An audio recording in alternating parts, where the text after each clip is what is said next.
Now set D का question number 28 देखिए। A wire attached to a vertical pole of height 18 metre is 24 meter long and has a stake attached to the other end. How far from the base of the pole should the stake be driven so that wire will be taut? Question को समझें। एक पोल है, there is a pole of length 18 metre. आपने mostly अपने वहां पर देखा होगा जो इलेक्ट्रिक पोल होते हैं उनको सपोर्ट करने के लिए एक वायर को बांध दिया जाता है जिससे कि उस पोल को सपोर्ट मिले।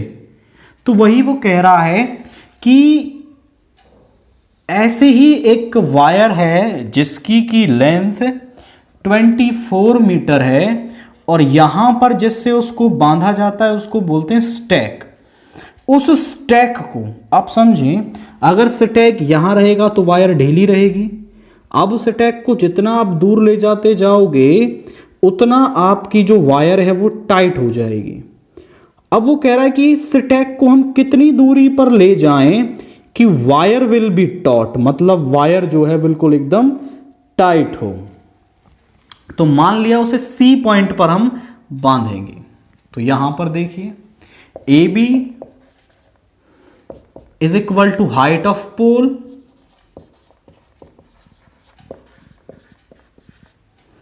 BC is length of wire। अब जो पोल होता है हमारा वो 90 डिग्री के एंगल पर होता है। तो यहां हम पाइथागोरस थ्योरम लगा सकते हैं। ये वाली साइड हाइपोटेनियस हो गई, परपेंडिकुलर, और ये base. In triangle BAC, BA का स्क्वायर प्लस AC का square is equal to BC का स्क्वायर। नाउ BA का स्क्वायर यानी 18 का स्क्वायर, AC का स्क्वायर हमें निकालना है, BC का स्क्वायर यानी 24 का स्क्वायर। 24 का स्क्वायर करेंगे तो कितना आएगा, ये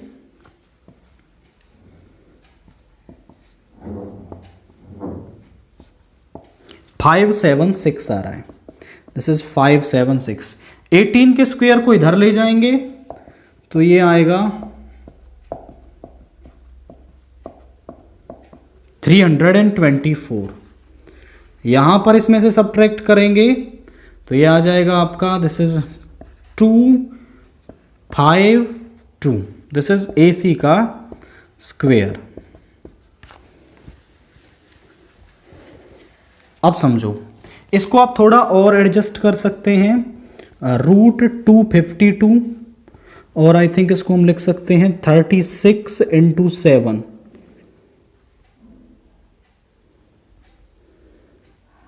ठीक है, 36 का रूट जो 6 बाहर आ जाएगा, 6√7 मीटर। तो जो AC की लेंथ है वो क्या हो जाएगी, 6√7। मतलब उस स्टैक को यदि हम 6√7 मीटर दूरी पर रखेंगे तो वायर जो है टॉट रहेगी और हमारा जो पोल है उसको मैक्सिमम सपोर्ट मिलेगा। इसके बाद क्वेश्चन नंबर 29 देखिए। Find the value of x if the points A B C are collinear, कि जब हमारे ये पॉइंट्स क्या हैं, कॉलिनियर हैं। मतलब समझें कि हमारे पास पॉइंट्स हैं जो कॉलिनियर है। ए क्या है हमारे पास 7, -2, बी क्या है हमारे पास 5, 1, सी क्या है हमारे पास 3, x है। अब वो कह रहा है कि तीनों पॉइंट्स कॉलिनियर हैं तो इस x की वैल्यू बता दो। अब आप देखें कि तीनों पॉइंट यदि कॉलिनियर हैं तो इनसे बनने वाले ट्रायंगल का एरिया क्या होगा, 0 होगा। आप लिखेंगे since A, B and C are collinear, so area of triangle ABC is equal to 0। क्योंकि अगर ट्रेंगल बनेगा ही नहीं, अगर ये कॉलिनियर है, ट्रेंगल बनेगा ही नहीं तो उसका एरिया 0 होगा। तो यहां पर एरिया का फॉर्मूला होता है 1/2 x1 y2 minus y3 plus x2 y3 minus y1 plus x3 y1 minus y2 is equal to 0 के बराबर होगा। अब x1 y1 x2 y2 x3 y3 values put कर दो। x1 है 7 और y2 है हमारा 1 माइनस y3 है x, x2 है 5, y3 है हमारा x, y1 है हमारा माइनस का 2 यानी ये प्लस का 2 हो जाएगा, x3 है 3, y1 is -2 and y2 is 1 is equal to 0। 1/2 multiply में इधर जाके 0 बन जाएगा। 7 माइनस 7x 5x प्लस 10 और ये -9 इज इक्वल टू 0। यहां पे हो गया माइनस का 2x, 10 minus 9 is 1 plus 7 is 8, तो इधर आके माइनस का 8, -2 से 4 times x is equal to 2। तो हमारे पास x की वैल्यू क्या आ रही है, 2 आ रही है। x की वैल्यू को निकालने के लिए हमने कंसेप्ट यूज किया है कि इन तीनों पॉइंट से बनने वाले एरिया, ट्रायंगल का जो एरिया है वो 0 होगा। सो x इज इक्वल टू 2, तो यहां से हमारे पास ये एरिया आ जाएगा। इसके बाद क्वेश्चन नंबर 30 देखिए। If triangle ABC are interior angles of a triangle ABC, then show that cos of A plus B by 2 is sin of C by 2। A, B और C यदि किसी ट्रायंगल ABC के interior angles हैं तो हमें prove करना है, to show, हमें क्या शो करना है, we have to show cos of A plus B by 2 is equal to sin of C by 2। कितनी ही बार ये क्वेश्चन आया है और इसको प्रूव करने का तरीका हर बार ही सेम है। आप समझें, ABC are interior angles of a triangle।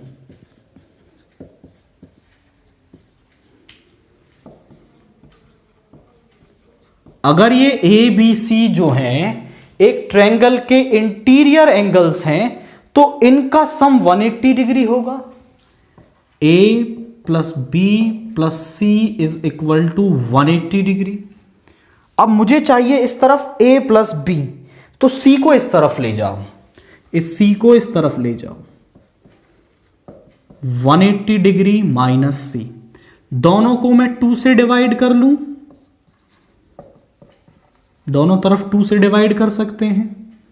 अब यहां इसको दोनों के अपॉन में लिखो, 90 डिग्री माइनस सी बाई 2।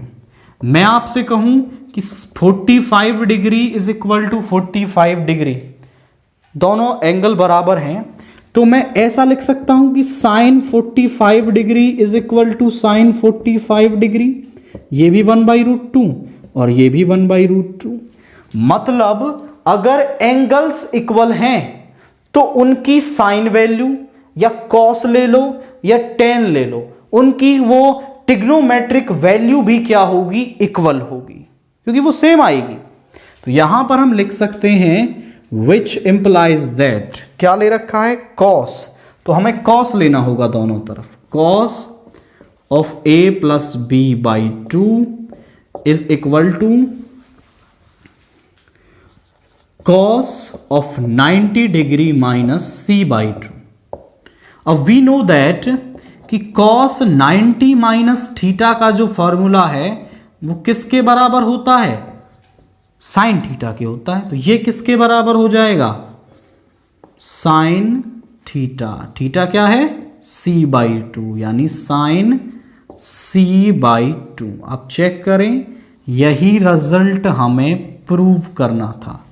तो हमने अपनी लेफ्ट हैंड साइड को राइट हैंड साइड के, या फिर इनफैक्ट पूरे रिजल्ट को ही बना करके दिखा दिया है, और हमने इसके लिए इस कंसेप्ट का एंगल सम प्रॉपर्टी का यूज किया और सिंपली इसे शो कर दिया है। सेक्शन डी का क्वेश्चन नंबर 31 देखिए। A medicine capsule is in the shape of a cylinder with two hemispheres struck to the each of its ends. The length of the entire capsule is 14 mm and the diameters of the capsule is 5 mm. Find its surface area. आप समझें कि एक medicine capsule है, किस तरह की का, cylindrical shape में है, और इसके जो एंड्स हैं उन पर हेमिस्फेयर्स लगे हुए हैं इस तरीके से, और इस कैप्सूल की जो एंटायर लेंथ है वो 14 mm है, और इसका जो डायमीटर है वो 5 mm का हमें दे रखा है, इट्स अ 5 mm। तो यहां से यहां तक की लेंथ 2.5 mm हो गई, और ये भी 2.5 mm हो गई, ये भी 2.5, ये भी 2.5, मतलब इस सिलेंड्रिकल की जो लेंथ है वो 9 mm हो गई। 14 माइनस 5 इज 9 mm। आप यहां पे कह सकते हैं length of capsule, length of entire capsule is 14 mm। तो लेंथ ऑफ सिलेंड्रिकल पार्ट हम निकाल सकते हैं, या फिर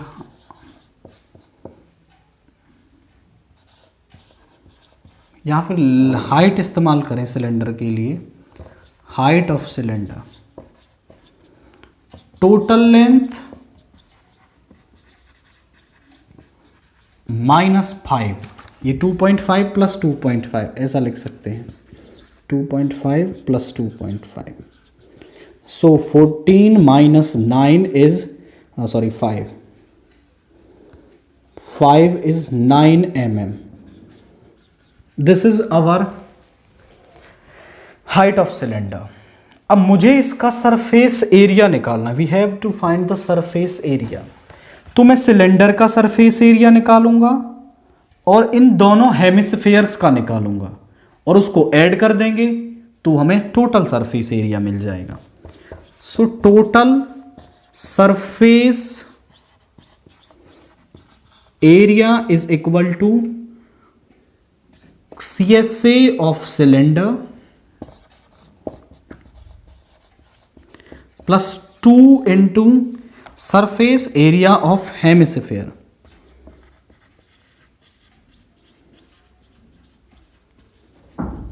हेमिस्फेयर CSA ऑफ सिलेंडर क्या होता है, 2πRH plus 2 into surface area of hemisphere होता है 2πr²। दोनों में से 2πr कॉमन आ रहा है, यहां बचा h, यहां बचेगा 2r। 2 into pi that means 22/7, r is 25/10, और h है हमारे पास 9, 2r that is 5, 9 plus 5 is 14। So 2 into 22/7 into 25/10, और इनको ऐड करेंगे तो 14। 7 से 2, 2 से 5, 5 से 5, 5 2 ज़ा 10, 10 into 22 is 220 mm²। तो इस पूरे एंटायर कैप्सूल का जो सरफेस एरिया है वो 220 mm² होगा। तो केवल सिलेंडर का CSA निकालें और इन दोनों हेमिस्फेयर्स का निकालें और उसको ऐड कर दें तो हमें पूरे एंटायर कैप्सूल का सरफेस एरिया मिल जाएगा। अब इसके और वाला पार्ट देखिए। A metallic sphere of radius 3.5 centimeter is melted and recast into the shape of a cylinder of 5 centimeter. Find the height of cylinder. आप इसके लिए एक कंसेप्ट समझें कि मान लीजिए किसी सिलेंडर को रिकास्ट किया जा रहा है into some sphere. I must say this is a sphere. Let us assume that this is a sphere. Sphere जैसा नहीं लग रहा है, बट अगर किसी शेप को दूसरे शेप में रिकास्ट किया जाता है, मतलब इसको पिघला करके ये बना दें, और इसका वॉल्यूम है V1 और इसका वॉल्यूम है V2, तो दोनों का जो वॉल्यूम है वो इक्वल होगा, क्योंकि ये बना तो इससे ही है. अब ये क्या कह रहे हैं हमसे कि एक स्फीयर को मेल्ट कर दिया गया और एक सिलेंडर बना दिया गया, और उस सिलेंडर की हाइट बतानी है. जो दे रखा है वो लिख लेते हैं पहले. दिस इज और वाला पार्ट. यहां पर हमें रेडियस ऑफ स्फीयर दे रखी है. Radius of sphere is 3.5 centimetre and radius of cylinder दे रखी है. Radius of cylinder is 5 centimetre. So volume of sphere निकाल लें. Volume of sphere is equal to 4/3 pi r cube. R को आप लिख सकते हो 35/10 सेंटीमीटर. सो 4/3 पाई 35/10 का क्यूब. अब मैं आपसे कहूंगा कि इसको सॉल्व मत करना, वरना बहुत ज़्यादा कैलकुलेशन बढ़ जाएगी, जबकि हमें इस क्वेश्चन को करने के लिए उतने कैलकुलेशन करने की ज़रूरत ही नहीं पड़ेगी. सिमिलरली वॉल्यूम ऑफ सिलेंडर निकालें. अच्छा, एक और काम आप इसमें कर सकते हैं. Let h be the height of cylinder, क्योंकि वो हमें निकालनी है तो उसको आपको कुछ नाम देना पड़ेगा. Let h be the height of cylinder.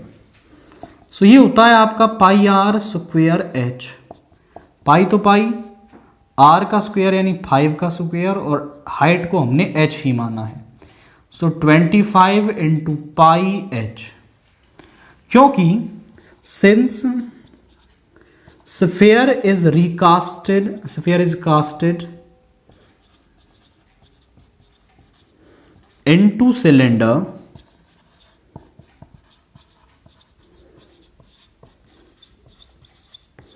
So their volumes are equal. तो हम कह देंगे कि जो उनके वॉल्यूम्स हैं वो क्या होंगे, इक्वल होंगे, क्योंकि इस स्फीयर को ही कास्ट किया गया है सिलेंडर के अंदर.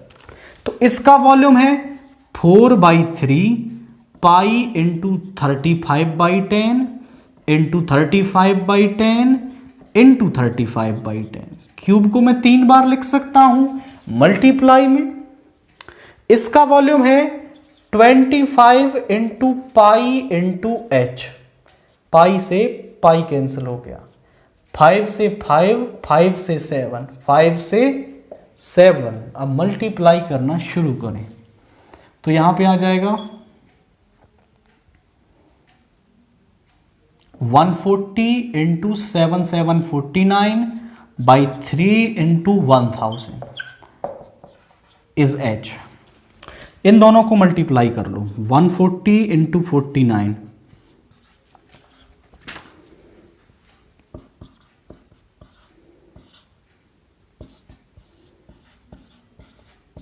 6860. अब इस 6860 को मुझे 3 से डिवाइड करना पड़ेगा. सो 3 2 जा 6, 3 2 जा 6, 3 8 जा 24, 3 6 जा 18, 2.6 टाइम जाएगा. So h is equal to 2286.6 by 1000. अब 3 जीरोज को हटाने के लिए हम पीछे से 3 डिजिट काउंट कर लेंगे. सो 2.2866 सेंटीमीटर में था या मीटर में, सेंटीमीटर में. So this is the basically height of cylinder. तो आप ना इसे यहाँ क्या सॉल्व कर लेते, यहाँ सॉल्व कर लेते और फिर डिवाइड करना पड़ता, बहुत बड़ी कैलकुलेशन बन जाती। मेजर ऑफ द पार्ट तो इजीली कैंसिल हो जाता है और थोड़ा बहुत हमें कैलकुलेशन लिटिल बिट करना पड़ता है। तो आप इनके वॉल्यूम्स को इक्वल रख लें और फिर आप हाइट हो या फिर रेडियस हो, कुछ भी वो आपसे पूछ ले, आप बता पाओगे। नाउ क्वेश्चन नंबर 32 देखिए। The table below shows the daily expenditure on food of 25 households in a locality. Find the mean daily expenditure on food. ये 25 हाउसेस का आपका फूड पर किया जाने वाला डेली एक्सपेंडिचर हमें दे रखा है और हमें इसका मीन डेली एक्सपेंडिचर निकालना है। तो मैं मीन निकालने के लिए स्टेप डेविएशन मेथड यूज करने वाला हूं। तो 100 से 150 खर्च करने वाले परिवार कितने हैं? 4 हैं, ये 5 हैं, ये 12 हैं, ये 2 हैं और ये भी 2 है हमारा। आप एक्साई निकाल लें। एक्साई इन दोनों का सम करें, दैट इज ये होगा 250 और उसका हाफ करेंगे तो यहां आ जाएगा 125। इसको जोड़ेंगे 350 आएगा और उसका हाफ हो जाएगा 175। अब 50-50 का डिफरेंस है तो 50-50 ऐड करके आप नेक्स्ट एक्साइज की वैल्यू निकाल सकते हैं। अब स्टेप डेविएशन का फॉर्मूला क्या होता है? Mean by step deviation is given by, formula क्या होता है?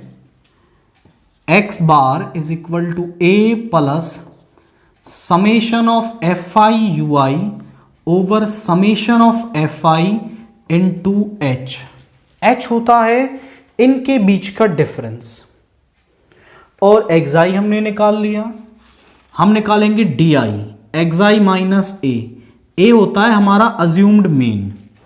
अज्यूम्ड मीन आप इसे मान सकते हो, इसे मान सकते हो, इसे या फिर किसी को भी मान सकते हो, बट कॉमन प्रैक्टिस ये है कि हम सेंटर वाली वैल्यू लेते हैं ताकि ऊपर वाली कैलकुलेशन भी इजी हो और नीचे वाली भी इजी हो।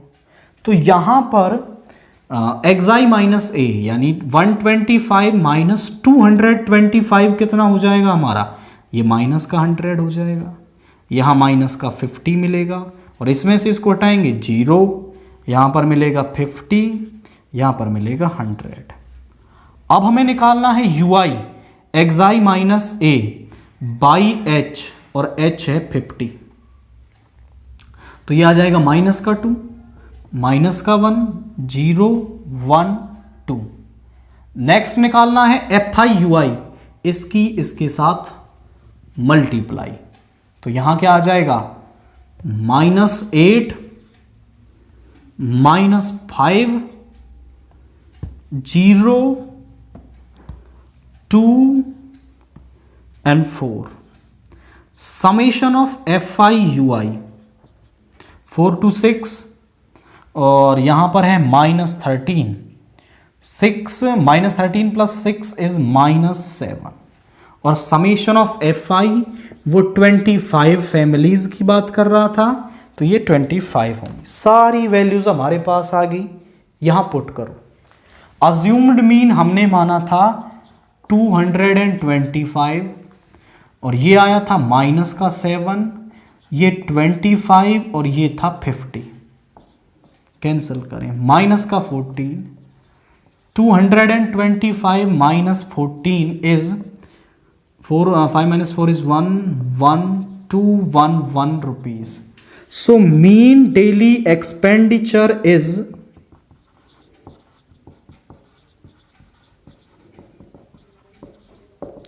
211 रुपीज। तो ये हमारा मीन डेली एक्सपेंडिचर है।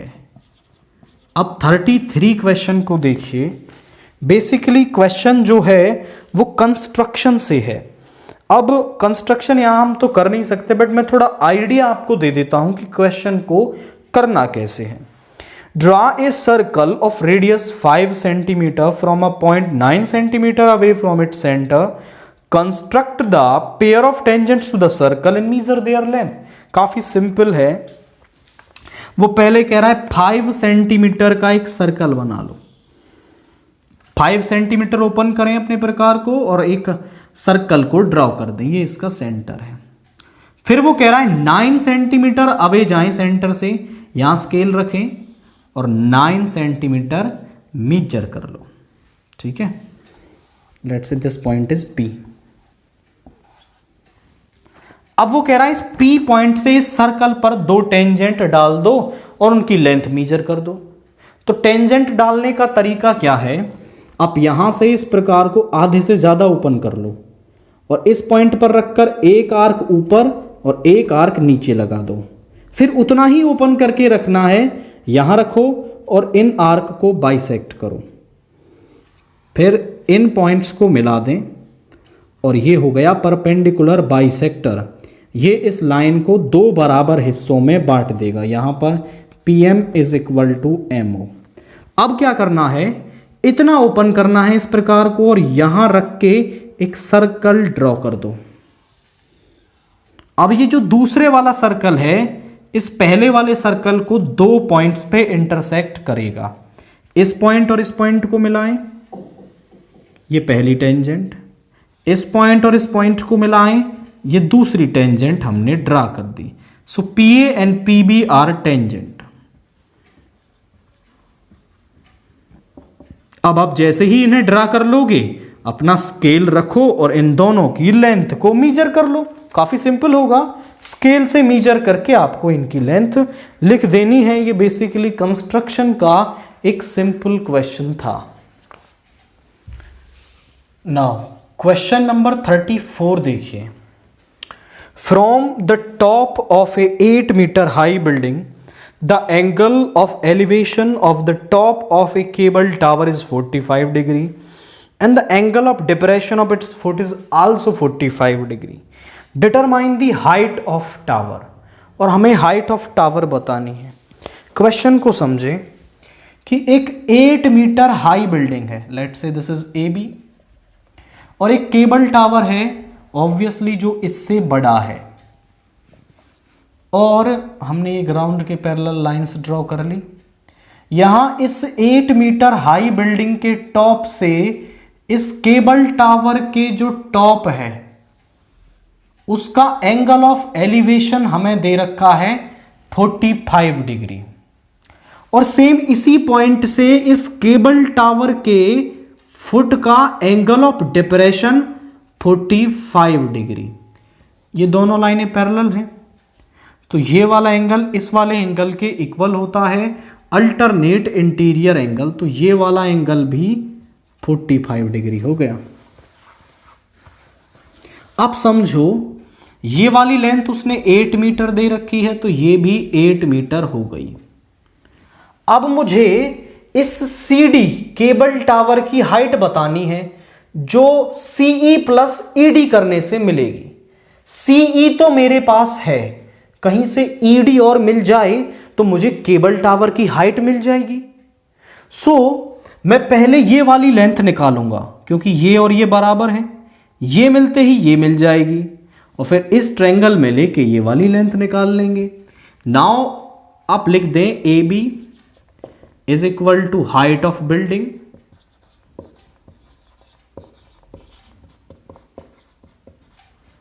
CD is equal to height of cable tower and AB जो है वो बराबर है किसके, CE के, दैट इज 8 मीटर, और AC बराबर है BE के। Now in triangle BAC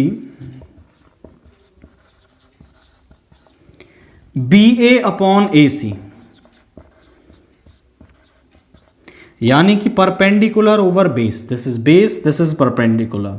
so perpendicular over base होता है 10, तो 10 और ये वाला एंगल है 45 डिग्री, 1045, 1045 होता है 1, तो BA over AC is equal to 1, तो यहां से आ गया BA is equal to AC that is 8 metre, क्योंकि बी ए क्या है हमारा 8, तो ए सी भी 8 हो गया, ये भी 8, ये भी 8।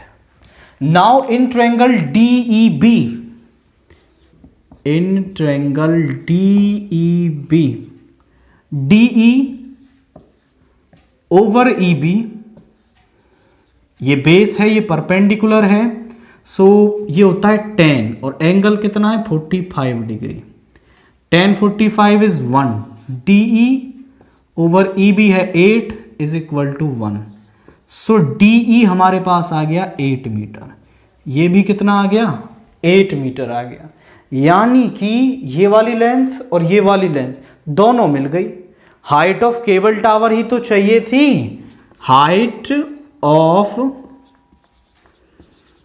Cable tower, that means C D is equal to CE plus A D. CE is 8, this is also 8, 16 metre. तो मेरे पास हाइट ऑफ केबल टावर क्या आ रही है, वो 16 मीटर आ गई। तो यही हमें करना था और यहीं से हमें हाइट ऑफ केबल टावर मिल गई।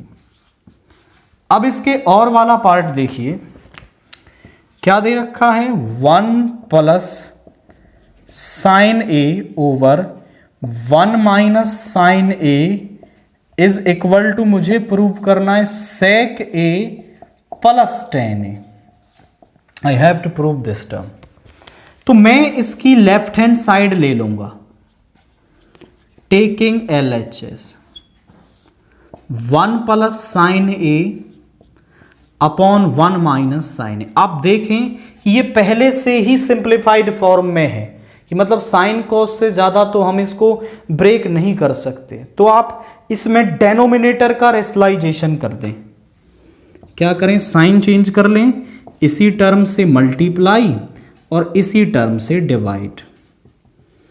ऊपर सेम टर्म है तो 1 प्लस साइन ए का होल स्क्वायर, और दोनों पे रूट अलग अलग लगा रहा हूं मैं, a minus b into a plus b, a square minus b square, square से रूट कैंसिल हो गया, 1 plus sine a, 1 minus sine square a is cos square a, square से रूट कैंसिल हो जाएगा और यहां पे आएगा 1 plus sine A over cos a, यहां पे आ जाएगा 1 upon cos a plus sine A upon cos A.